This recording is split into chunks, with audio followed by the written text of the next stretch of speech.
I will never betray you. We are friends for life. For me, look after my wife when I traveled. Kiss me, my husband is not around. Tunde and Uchenna were more than friends. They were brothers in everything except blood. They grew up in the same street in Enugu, played football in the dusty fields after school, and shared puff-puff from Mama Ifeoma's shop when they had no money. People in the neighborhood often said, "If you see Tunde, you will see Uchenna." They trusted each other completely. If Uchenna fell sick, Tunde would fetch medicine. Tunde had no school fees, Uchenna would borrow from his uncle to help. Their mothers loved them like sons.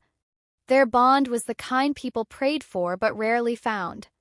As they grew older, they went to the same secondary school. Tunde loved books and dreamed of becoming a doctor.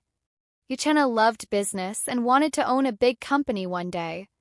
They were different, but they fit together like two halves of a whole. Even in university, they stayed close. Tunde studied medicine at Nsukka, while Uchenna studied business in Enugu City. They visited each other often, sharing food, laughter, and secrets. One evening, as they sat under the mango tree in Uchenna's family compound, Uchenna said, "My brother, one day when we are rich, we will build houses side by side, and our children will play together like we did." Tunde laughed and clapped his hands. "It will happen. You will see." They promised never to betray each other. They promised to protect each other no matter what. Years passed, and Uchenna's dreams started to shine. He opened a small shop in Ogbete Market selling clothes. His business grew quickly, and soon he was known as Uchenna the Sharp Dresser. Customers trusted him because he was honest. It was during one of his business trips that he met Amara. She was beautiful, with smooth dark skin, bright eyes, and a smile that made people stop. She sold shoes near his stall, and at first they teased each other like friends. Slowly, friendship grew into love. When Uchenna introduced Amara to Tunde, Tunde's smile was wide. "My brother, you have found a queen. She is gentle, she is strong, and she loves you. Behold her well." Amara liked Tunde too. She often said, "You two are like twins. I feel safe around you both." The three of them became close, sharing meals, jokes, and long walks. But even in their laughter, sometimes Tunde would look at Amara a little too long. He quickly looked away, ashamed of the feeling rising inside him. She belonged to Uchenna, his best friend. When Uchenna finally asked Amara to marry him, it was Tunde who helped plan the proposal. On a quiet Sunday evening, Uchenna knelt in front of Amara with a golden ring, while Tunde hid behind the gate, recording the moment. "Yes!" Amara shouted, tears in her eyes. She hugged Uchenna tightly, and Tunde clapped from the shadows, his heart heavy but his smile wide. The wedding preparations began, full of joy. Uchenna wanted the best. He said, "Tunde, you will be my best man. Who else can stand by me?" Tunde nodded. "I will be there." The bond between them seemed unbreakable. The whole town waited for the big day. The days before the wedding were filled with excitement. Families gathered, tailors worked day and night, and friends rehearsed songs for the ceremony. On the night before the wedding, Uchenna and Tunde sat together once more under the old mango tree. "Tunde," Uchenna said softly, "you are my brother. Tomorrow, when I stand before everyone, I want you there. If anything ever happens to me, promise me you will look after Amara." Tunde's chest tightened. He wanted to speak, but his throat was heavy. "I promise," he said at last. Uchenna smiled. "Good. With you beside me, I fear nothing." The next day came bright and golden. Church was filled with flowers and music. Amara walked down the aisle in her white gown, glowing like the morning sun. Uchenna stood waiting, strong and proud. Tunde stood beside him, steady but restless inside. The vows were exchanged. Rings were slipped onto fingers. Everyone clapped and shouted, "Congratulations!" It was supposed to be a forever kind of love. But even in joy, shadows hide. After the wedding, Tunde visited often. Amara welcomed him warmly, offering food and laughter. Sometimes Uchenna was busy with his shop, and Tunde and Amara would sit together, talking. Their closeness felt normal, but inside Tunde's heart, a storm was brewing. He remembered his promise. Protect her if anything happened. But nothing had happened. Uchenna was alive and happy. Yet Tunde felt something he could not push away. It was a Saturday morning. Uchenna left home early for a business trip to Onitsha. He kissed Amara goodbye and told Tunde, who had come by to help, "Take care of her while I'm away. I trust you." The words pierced Tunde like a knife. Trust. That was the chain binding him, and the chain that would soon break. Amara waved as Uchenna's bus left. She turned to Tunde and said, "Come in, let me make you breakfast." Amara moved around the kitchen, humming. Tunde sat in the parlor, staring at the family photo on the wall, Uchenna and Amara smiling in their wedding clothes. When Amara placed the food on the table, their hands touched by mistake. Touch was small, but it felt like thunder. Their eyes met, and silence hung in the room like heavy smoke. Amara pulled her hand away quickly, her cheeks burning. "Eat before it gets cold," she whispered. Tunde tried to eat, but every bite was bitter. His mind screamed no. She is not mine. But his heart beat louder, whispering, "Yes, she is yours too." That day, something invisible snapped between them. They did not speak about it, but they both felt it. Days turned into weeks. Uchenna's business grew, and he traveled more often. Each time, he asked Tunde to check on Amara. Each time, Tunde said yes. First, he only came to make sure she was safe. But slowly, his visits stretched longer. They talked about little things, her childhood, his struggles in medical school, her fears of being lonely, his secret wish to have someone who loved him deeply. Sometimes she cried when Uchenna was gone too long, and each time Tunde held her hand to comfort her. One rainy night, she said softly, "You are the only one who truly listens to me." Her words were like fire to his dry heart. He wanted to run, but instead he stayed. They sat too close. Their hands touched too long. Their laughter grew softer, heavier. But each time the moment felt too strong, Tunde pulled back. "Amara, this is wrong," he whispered. And yet, the next day, he would return. The battle inside Tunde grew fierce.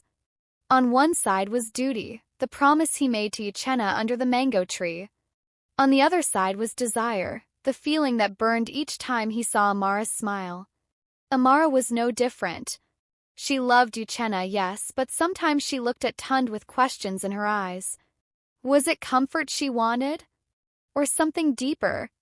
One evening, as they sat in the parlor, thunder rolling outside, Amara whispered, "Tunde, do you ever wonder if life had chosen differently?" Tunde's chest tightened. He wanted to say no. He wanted to say, "You are Uchenna's wife and nothing can change that." But instead, his voice shook as he said, "Yes. I wonder." The silence after that was louder than thunder. They both knew a line had been crossed. The day Uchenna died was a day that cracked the earth open.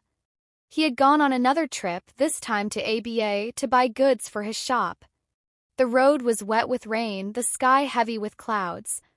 That evening, news came rushing like wildfire. There had been an accident. The bus carrying Uchenna had collided with a truck.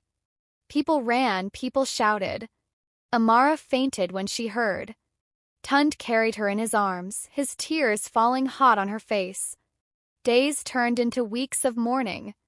Uchenna's body was buried under the red soil, and the town wept for a man whose laughter once filled every corner. But for Tunde and Amara, grief was twisted with something else, something dangerous. They remembered the stolen glances, the quiet touches, the whispers in the night. Now Uchenna was gone, and nothing stood between them. Neighbors whispered, "They are always together." Some said, "Tunde has taken his brother's place too quickly." Others said, "But who else will care for Amara?" In the middle of tears, Tunde and Amara did what many thought unthinkable. They got married. The ceremony was small, Nothing like the joy of Uchenna's wedding. Some clapped, others shook their heads.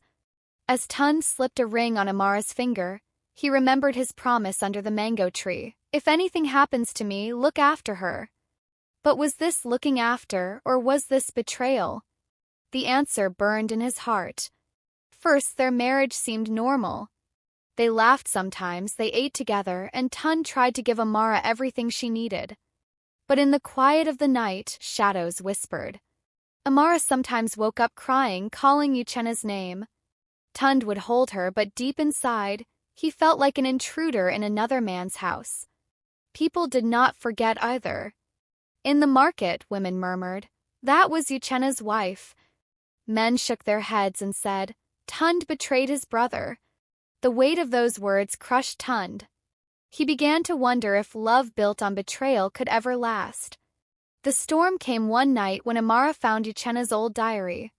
She sat on the bed, reading his neat handwriting. Inside were dreams he had written for their future, the children he wanted to have with her, the house he planned to build, even the promise he had made to himself never to hurt her. Amara's tears fell like rain. She looked at Tunde and asked, did we do the right thing? Or did we destroy his memory? Tunde could not answer. His chest was heavy, his breath short.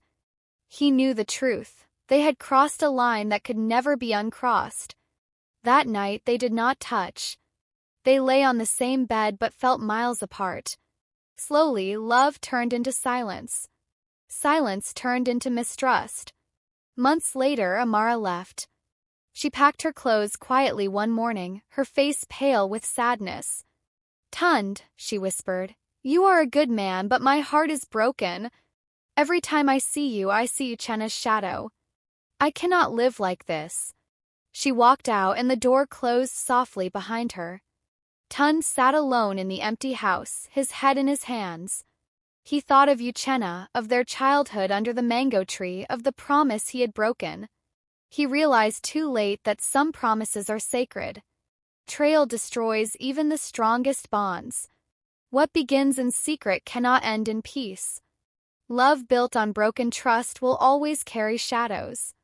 If a foundation is cracked, the house will one day fall. Promises are not just words. They are the weight of a man's honor. When you break them, you break yourself. Grief is not an excuse for sin. Comforting someone is different from replacing what was lost. Every choice plants a seed. Good choices grow into peace, bad ones into sorrow. Is it truly love if it is born out of betrayal? Can loyalty to a friend survive temptation? When trust is broken, can it ever be fully restored? What matters more, following your heart or protecting the sacred bond of friendship?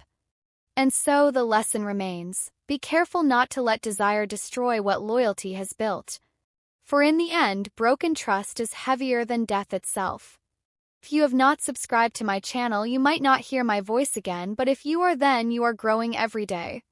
Check my page for more interesting stories. Thanks for watching.